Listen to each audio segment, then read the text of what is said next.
Yo, what's up mga kayo Cubs? Isang magandang gabi po muli sa inyong lahat mga bayang karerista. At syempre, narito po muli ang inyong lingkod, Master Lekim. At welcome back po muli, syempre, dito sa ating Master Lekim TV. Bago ko po simulan tong ating video ngayong gabi, bayang karerista, make sure na dapat nakalike na po tayo at nakasubscribe. Huwag niyo po kalimutan hit yung notification bell or bell icon sa baba nitong ating video para palagi po kayo maging updated sa mga susunod ko pa pong mga i-upload na video. Sana po nagsitama kayo na meron tayong mga ilang manalong giya bayang karista, and I hope sana nakachamba kayo kahit papano. At ngayong gabi mga bayang karista, siyempre meron po tayo muling konting silip at giya. Race analysis sa karera para po ngayong araw ng Lunes, Monday Racing, December 29, 2025. Dito tayo muli ngayon sa Metro Turf Madbar, Batangas, at meron po sila inyandang 7 races na magsisimula po sa ganap na alas 4 ng hapon. Meron tayong 29-31 racing po, yun po Metro Turf. Tapos magulit po natin ng 2026 January is PJC po yan, January 2, 3, and 4. And I hope sana makachamba tayo. Medyo mahirap yung lineup ngayong araw na Lunes bayang karerista.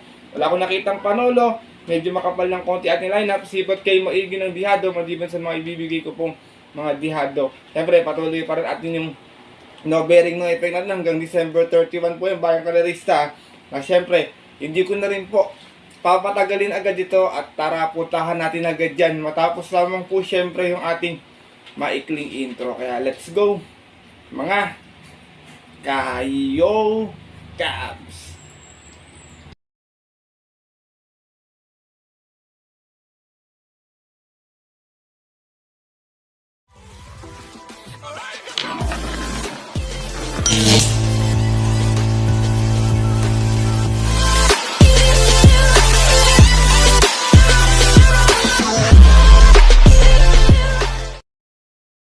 At gaya nga po nang nabanggit ko kayo na sa ating intro, meron tayong muling 7 races na lalargan ngayong araw po ng Lunes. Meron tayong isang winner take all, isang pick 6, isang pick 5 at isang pick 4. Ang ating distansya po lahat po is 1400 meters. Gaya nga po nang nabanggit ko, makapal yung ating lineup ngayong araw ng Lunes bayang karerista. May posibilidad na magkadihaduhan, pwede magkaroon din ng carry over kasi wala talaga ako nakitang pangdiin or panolo. Kaya talagang tingin ko medyo kalat yung mga bentahan, kahit mga GD1 to sigurado ko yummy dividends to pag nakachamba tayo ng dihado. Kaya ito, simulan ko na ito ating mga konti silipot dito mga bayan. Kasi siyempre wala na pong patumpik-tumpik pa. Good luck po sa inyo lahat. Have a blessed Monday Racing, bayang karerista. And start na po tayo. Race number 1, start nating winner take all event. Meron tayong Super 6 carry over dito Isa itong 3-year-old and above maiden race placers bayang karerista. Meron tayo ditong 10 runners na maglalaban-laban. Pero 9 in betting options or numbers lang po. Sorry, 11 runners pala bayang karerista. But 10 in betting options lamang. Meron tayong couple entries sa karera na to. Hindi na marami pang mga tagbo yung pre. Bagamat ng winner to, meron na rin naman mga takbo na ng takbo. Kumbaga medyo nakasa ng husto. Kumbaga nasanay na or kumbaga naging veterano na sa grupong medyo na to. Kaya sipat kayo maigay. Hindi maiwasan yung upset minsan bayang karerista. Dito ako, first choice ko. Ito baka graduate na numero 8. Imported to Grey Lark. Narerendahan po ni Alison Pabilik. Huling takbo nito may 125.6 to, kaya di na ako magtataka kung pwedeng mayamado talaga to dito sa preba, medyo lamang to. Nasigunda po ito noon. Umas na 5-1 out of 7 hours sa laban-laban. 3-year-old medyo nito po noong November 22, kung saan na-upset po siya doon nung kabayong si Judate. From JD King Flores, isa yung mga rarenda Alison Pabilik para sa ating numero 8 si Grey Lark. Second choice ko, other important horse, numero 4, Concrete Solution. Narerendahan po ni Jomer Estorque. Ito naman galing to sa PJC. Last time, nasigunda sa 1200. May 112 flat po ito. Malis to ng 3-3 out of 10 runners na naglaban-laban. 3-year-old medyo natin po noong December 18. Kung saan ang manalo po doon, yung kabayong si Justifiable So. From Jim L. Shego, this time ang rarenda, Jomer Estorque. Para sa ating numero 4, si Concrete Solution. Race number 1, mga bayang karerista, tingin ko mga pwedeng bumento na lang dito kung sakasakali itong si Pokot Boy, si Whirlwind, tsaka yung si Silk with the Kiss, tsaka Unchained Melody. Tingin ko, yung dalawa medyo lutang sa bentahan to, pwede magbalikatan to, tas yung rest po, pwede magbigay na lang ng upset sa kanila kung sakasakali. First choice ko po muli, numero 8, Grey Lark. Second choice, numero 4, Concrete Solution. Good luck po. At lipat na po tayo sa ating race number 2. Start na ating pick 6 event. Pedro Commuting Base Class 4.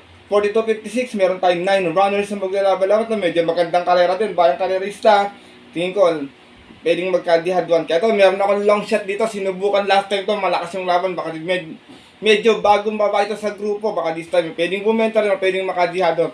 Sana nga po, maka-long shot. Numero 6, Baobab, narerendaan po ni RM Garcia. Huling takbo nito, dumating itong pang-5, meron itong 125.6 sa 1400, umalis ng 9.8. Out of 9 runners sa laban-laban at galing po ito ng Class 3, 57 to 70. At yung po noong December 21, kung saan ang nanalo po doon yung kabayong si Counter Attack. Same rider na rin, Onyok Garcia. Para po sa aking long shot of the day na numero 6 na si Baobab. Second choice ko, numero 8, Storm Landing. Narerendaan po pa rin ni Bonji Henson.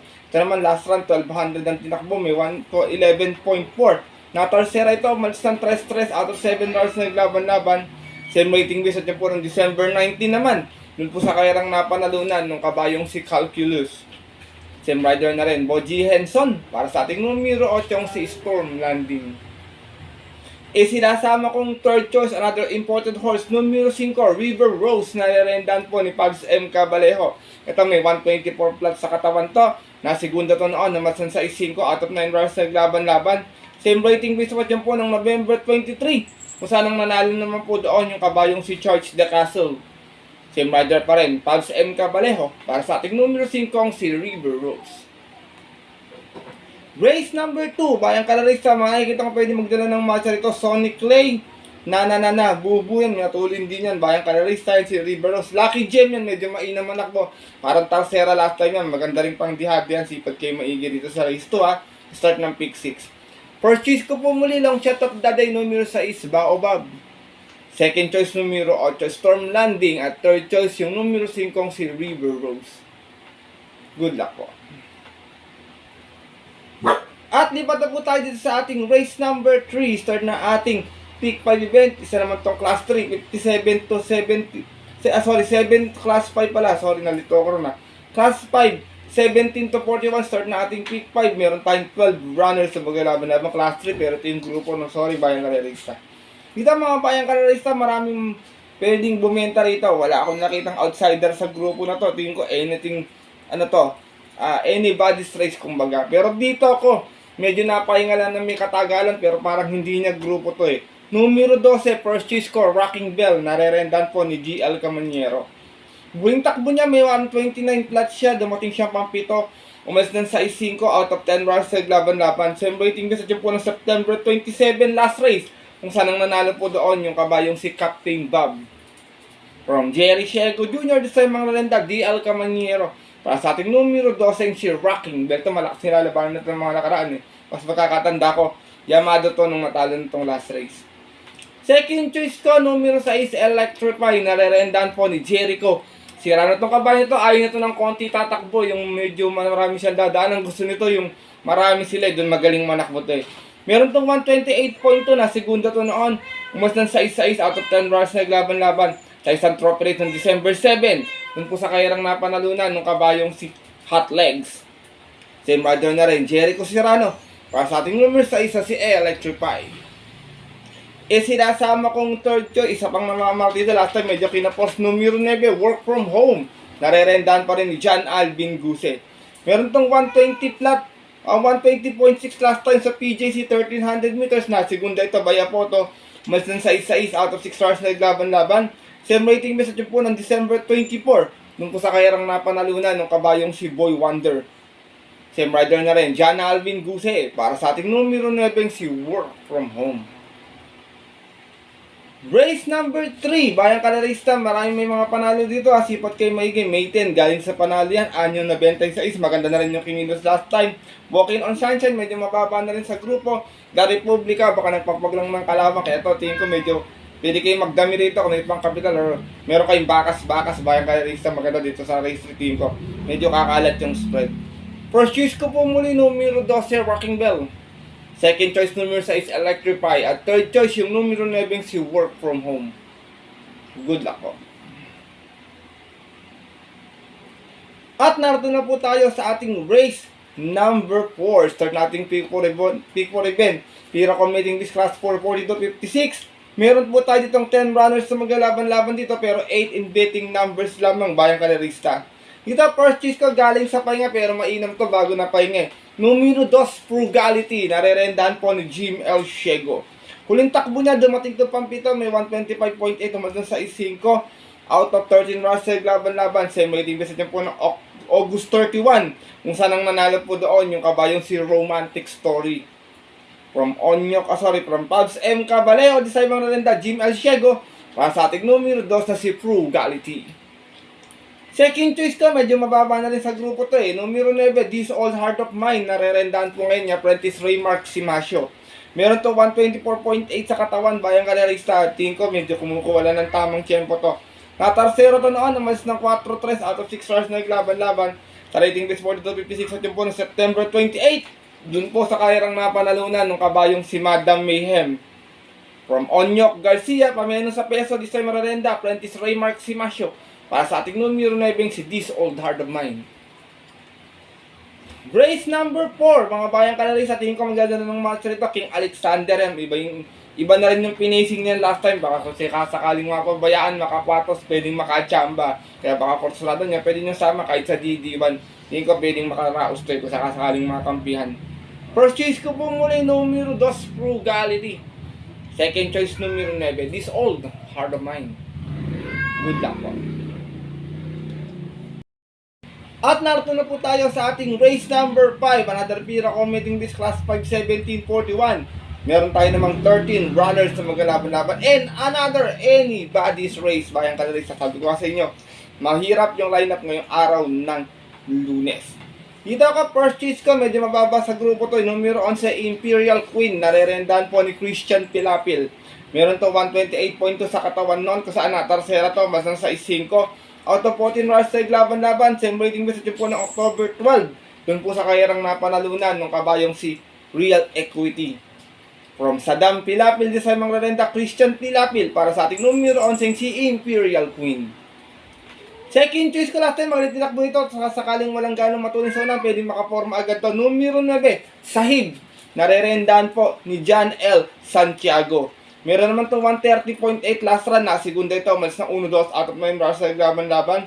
Sa isang trophy race noong December 6 kung saan nametahan siya nung kabayong si Surplus Boy na napupunto ngayon. From Boji Henson, di sa mga rarenda, John L. Santiago. Para sa ating numero 9, si Sahib. Isilasama kong third choice na pag kinalabit, malaki panalo rito. Tingin ko mababa na rin sa laban to. Numero 3, Metal Strength. Narerendahan po ni C.S. Pare Jr. Naipanalo ni Pare to noon. Meron to 127.4 sa katawan sa 1400. Bayang kalerisa, medyo may katagalan nga lang to. Mas to ng 4-4 out of 11 runs sa laban-laban. Sa rating base 5, placer spot yun po ng July 20. Tinalo niya po doon yung outstanding favorite na si California King. Pero ang nasigunda yung dihadong si Medbase. Same rider na rin si S. Pare Jr. Para sa ating numero 3 na si Metal Strength. Race number 5, bayang kalerista. First choice ko po muli, numero 11, Imperial Queen. Second choice, numero 9, Sahib. At third choice, yung dihadong numero 3 na si Metal Strength. Good luck po.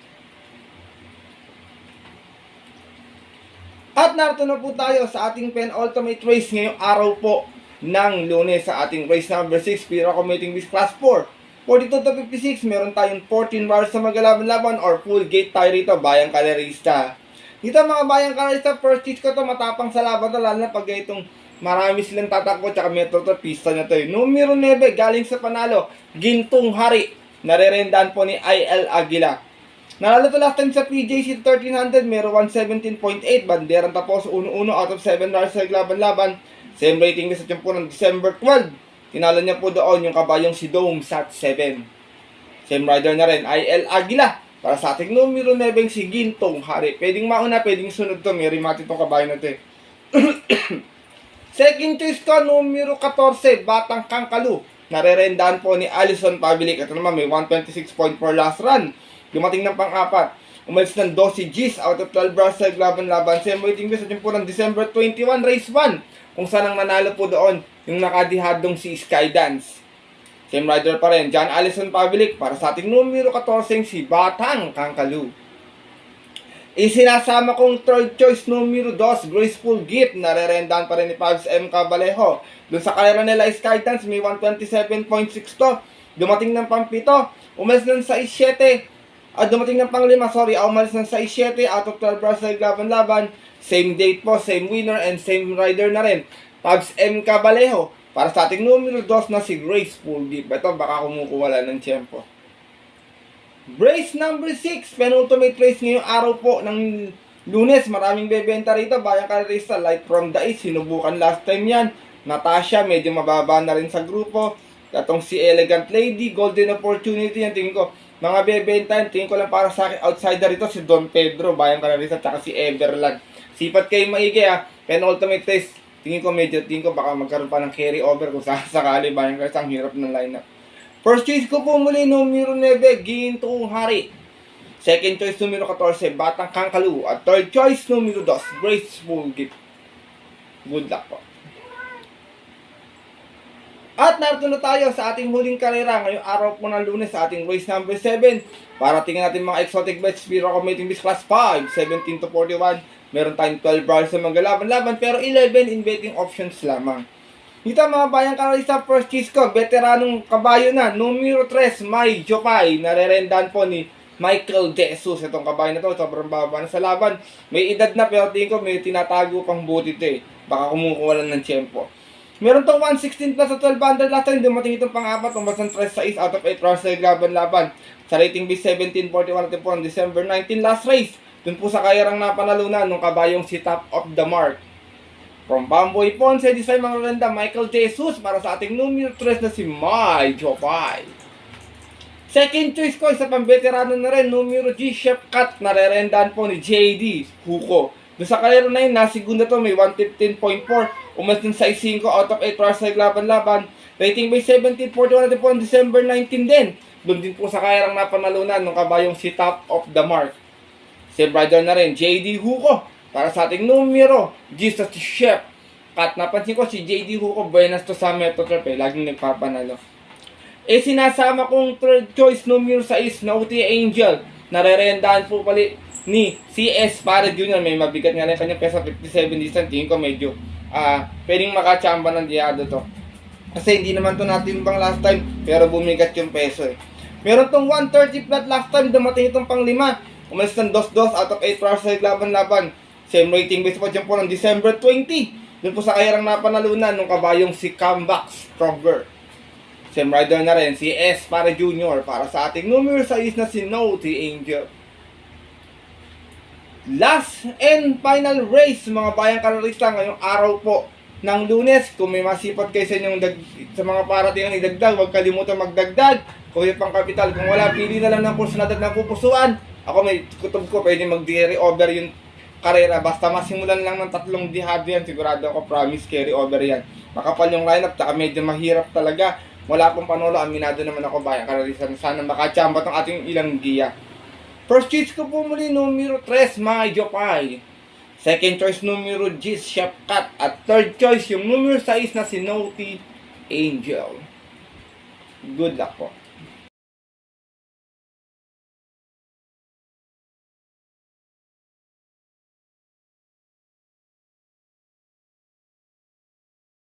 At yun mga bayang kalerista at ang ating mga kayokabs, natapos na po ito ating video nating konting silip at giya ngayong araw po ng Lunes. Na sana po maging gabay, makatulong sa inyong diskarte, makadihado po tayo sa ating mga pananaya. Pero paalala ko po muli sa inyo bayang kalerista na maaari nyo sundin tong ating giya kung medyo diadista po kayo. Kung hindi po, wala pong problema, pwede nyo pong skip na lamang to. Dahil sariling aral ko lamang po ito, paalala, kuro-kuro at opinion sa karera, base sa napapanood ko po palaging karera, pagdating po ng tayaan sa takilya. Mas mananay po siyempre yung sarili niyo pong napupusuan at kursunada and always mga kayokabs sa atin dyan. Kayo pa din siyempre yung masusunod. Good luck po muli sa inyo lahat and have a blessed Monday Racing. Muli, maraming salamat po sa inyong walang pagtutok, pagsupport at pagtiwala palagi dito sa ating Master Lekim TV. Ako po'y bumabati sa inyo ng advance Happy New Year mga bayang kalista. Magsitama po sana kayo may araw na Lunes, makachamba tayo ng dihado para may pandagdag tayong handa sa ating parating na 2026. Ayun, inubo pa nga. Kaya muli, maraming salamat po sa inyong suporta, Bayang Karerista, sa pagtiwala palagi dito sa ating Master Lekim TV. At yun po, hanggang dito na lamang po tayo muli. Kaya tayo susunod ko pang upload na video para po sa ating December 31 racings. May titingin ko maagang karera yan, may tutulad pa rin. Ito pong linilingkod, Master Lekim. Kasama ko syempre, natutulog na naman si Sky. At always po kami nagsasabi sa inyo, nagpapaalala na ang karera po dapat po libangan lamang. Ito itsambahan lang at talagang tapatan lang. Minsan po talaga swerte, minsan malas. Pero pag napagbigyan tayo, Bayang Karerista, huwag natin kalimutan magpasalamat at tumulong sa ating kapwa. Kahit sa simpleng pamamaraan lamang, share your blessings po. Good luck po muli sa inyo lahat and happy riding sa mga pupunta po ng mga papunta nilang off-track betting station. 4 PM ang ating start time bukas, Bayang Karerista. Stay safe everyone. God bless, Bayang Karerista. Lalo na sa mga solido ditong diadistang kagaya kong mga Cubs.